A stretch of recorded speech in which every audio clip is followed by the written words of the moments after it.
Bonjour à tous et bienvenue sur ma chaîne. Je vous retrouve aujourd'hui pour une chronique Wattpad. Donc aujourd'hui je vais lire Condamné tome 1 qui comporte 772 000 lectures, donc quand même pas mal de lectures. Il y a 67 parties à l'histoire et l'histoire est terminée. Alors c'est une histoire qui est classifiée adulte. Voilà, donc je vais lire ça aujourd'hui. Alors si vous voulez vous aussi inscrire votre histoire pour que je la chronique en vidéo, je vous réfère à la barre d'informations dans laquelle j'ai noté en fait la procédure pour pouvoir vous inscrire. Donc je vous demanderai de bien lire toutes les conditions que je demande et de les respecter. Donc là je vais commencer avec le résumé de l'histoire que je vais donc vous lire. Dépouillée de ses souvenirs d'enfance et désormais orpheline, Lena passe toute son adolescence en foyer sans trouver de réponse à ses origines.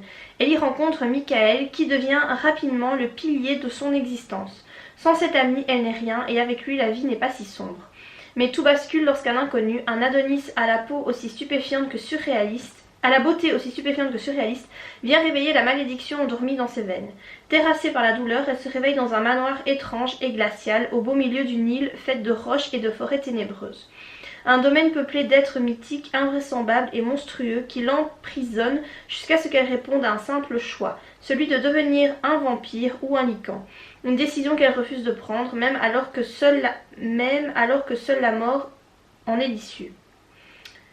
Déterminée à revoir une dernière fois Michael, Lena ne reculera devant aucune trahison, aucune manipulation et aucune tromperie pour parvenir à s'échapper de l'île. Et ce malgré le pouvoir étrange qu'exerce l'un des habitants immortels sur son cœur et sa raison.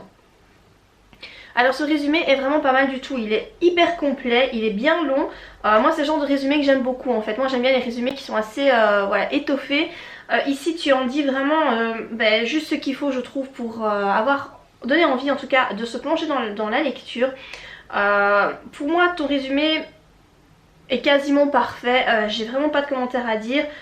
C'est vraiment super, donc voilà, moi je vais commencer par le premier chapitre. Alors attention, dans ton prologue je remarque déjà 2 fois que tu fais la même erreur. Lorsque 2 fois tu as commencé une phrase par un mais. Alors ça peut se faire dans certaines circonstances mais c'est assez rare et on évite de faire comme ça parce qu'en fait le mais ça relie 2 parties de phrase, donc le mais doit faire partie d'une même phrase. Par exemple ici tu mets à 10 ans je n'avais pas encore totalement saisi le concept de la mort, point. Je n'avais perdu ni parents ni animaux, point. Mais cet événement résolut ce problème à la manière d'un coup de poignard en plein cœur. En fait tu dois faire une seule et même phrase. Je n'avais perdu ni parents ni animaux, virgule, mais cet événement résolut ce problème à la manière d'un coup de poignard en plein cœur. Voilà, on évite vraiment de commencer les phrases par un mais, puisque vraiment le mais, sa fonction, comme je l'ai dit, c'est de relier 2 morceaux de phrases. Alors je viens de lire le prologue qui est très bien écrit, franchement c'est super agréable et ça donne vraiment envie de continuer la lecture. Par contre il y a quand même pas mal de fautes d'orthographe donc il faudrait que tu te relises parce que voilà, tu maîtrises quand même plutôt bien le passé simple etc. Mais il y a quand même des fautes, il manque des S, voilà, parfois tu mets des mots au masculin alors qu'ils devraient être au féminin. Donc ça manque encore un peu de relecture mais sinon c'est vraiment pas mal, tes phrases sont bien construites, voilà. Attention donc au mais parce que j'ai remarqué au moins à 4 reprises que tu commençais tes phrases par un mais alors que vraiment on évite ça, donc essaye de retravailler tes phrases pour ne plus les faire commencer justement par ce mais. Donc là je vais commencer, je vais lire la première partie du chapitre 1. Voilà, donc j'ai lu la première partie du chapitre 1 et j'ai lu je crois la première partie du chapitre 10 en plus du prologue. Tes chapitres sont quand même assez longs donc voilà, je vais me contenter de ça. De toute façon mon opinion est faite et ça sert à rien, je pense que je lise plus. En fait, voilà, je vois pas trop pourquoi tu m'as suggéré de lire ton histoire parce qu'en fait elle est très très bien. J'ai pas franchement de commentaires à faire, il y a juste au niveau de l'orthographe, il y a certaines lacunes qu'il va falloir combler, mais sinon à part ça, c'est très bien. Moi je pense que c'est le genre d'histoire qu'on peut facilement envoyer à une maison d'édition. Je suis sûre que tu trouveras dans les petites maisons d'édition quelqu'un qui acceptera de te publier si c'est vraiment ton objectif.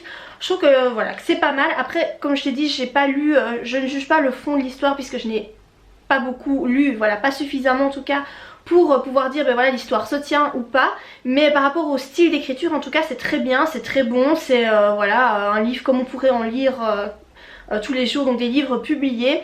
Donc voilà, à mon avis cette vidéo te sera pas très utile ni à vous tous qui me regardez parce que j'ai pas trop de commentaires à faire. Je peux néanmoins vous suggérer la lecture de cette histoire si vous aimez le fantastique et les histoires de vampires et de loups-garous puisque c'est de ça dont il s'agit. Mais ça sort de l'ordinaire, hein, c'est pas voilà, du genre Twilight etc. Ça sort vraiment de l'ordinaire. Donc pourquoi pas, si vous aimez ce genre d'histoire, allez lire ici donc l'histoire qui s'appelle Condamné. Donc voilà, si vous avez aimé cette vidéo, eh bien je vous suggère de la liker et moi je vous dis à très bientôt pour de prochaines vidéos. Bye!